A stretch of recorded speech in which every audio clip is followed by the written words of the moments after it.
Hola a todos. Bueno, pues este va a ser nuestro segundo video de matemáticas durante la cuarentena. En este caso vamos a estar hablando de las propiedades de los ángulos de la circunferencia. Si recordamos, durante el video pasado les estuve hablando un poco sobre cuáles eran los tipos de ángulos y teníamos tres principales. Primero tenemos los ángulos centrales, que son estos que tengo dibujados aquí, en donde teníamos el ángulo partiendo desde el centro del círculo. Después tenemos los ángulos inscritos, en donde el vértice tocaba la circunferencia, pero las líneas, ya sea que fueran cuerdas o fueran diámetros, o incluso podían ser secantes, estaban cruzando todo el círculo. Y los semi-inscritos, en donde una de las rectas era una recta tangente, en donde solamente se toca un punto de la circunferencia, y una recta que puede ser una recta secante o una cuerda. Entonces el día de hoy vamos a ver algunas de las propiedades de los ángulos y bueno, pues sobre todo para saber cuáles son las medidas de estos ángulos partiendo de conocer cuánto miden los arcos. Si recuerdan, los arcos son estos pequeños espacios que les dibujé aquí en azul, que son fracciones o fragmentos de la circunferencia, y estas fracciones de la circunferencia nos van a ayudar a saber cuánto miden los ángulos. Entonces vamos a recordar estas tres formulitas que tenemos aquí. Cada una de ellas va a funcionar para uno de los ángulos diferentes.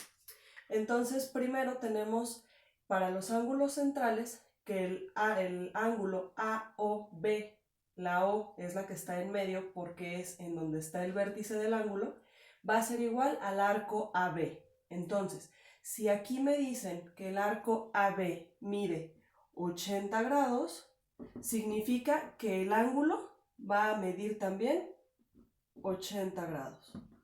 ¿Ok? Entonces está muy facilita, es la primera fórmula.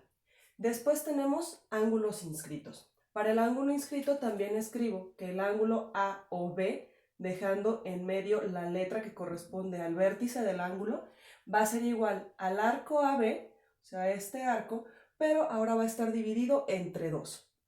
Entonces aquí no importa qué tipo de ángulo inscrito tengamos, siempre vamos a dividir esta medida que nos den entre dos. Entonces, si aquí, por ejemplo, este arco mide 60 grados, pues entonces este ángulo de aquí va a medir 30 grados, porque estamos hablando de que es el arco entre dos. Y no importa qué tipo de ángulo inscrito tengamos, si estamos pasando con un diámetro o si mi ángulo, en lugar de ser un ángulo inscrito que termine aquí, es un ángulo que está pasando justamente de esta manera. A lo mejor yo tengo un ángulo que está así. Vamos a borrarle por acá. ¿Sí? Y que ahora ya tenemos el centro del círculo justamente en medio de mi ángulo. Si se fijan, no importa porque de todas formas sigue siendo mi ángulo A o B. Bueno, hagan de cuenta que aquí la O ya está un poquito más abajo. Es A o B y de todas formas el arco sigue midiendo 60 grados. Entonces el ángulo A o B va a seguir midiendo la mitad. ¿Ok? Entonces no importa si mi ángulo inscrito está formado por un diámetro o si está formado por dos cuerdas o incluso el centro está completamente afuera. Vamos a ver un ejemplo con esto, en donde el centro está completamente por afuera del ángulo que yo quiero medir. Si se fijan, puedo hacer esto y de todas formas sigo teniendo mi ángulo A o B. Sigue siendo un ángulo inscrito porque tengo dos líneas que están por adentro de la circunferencia.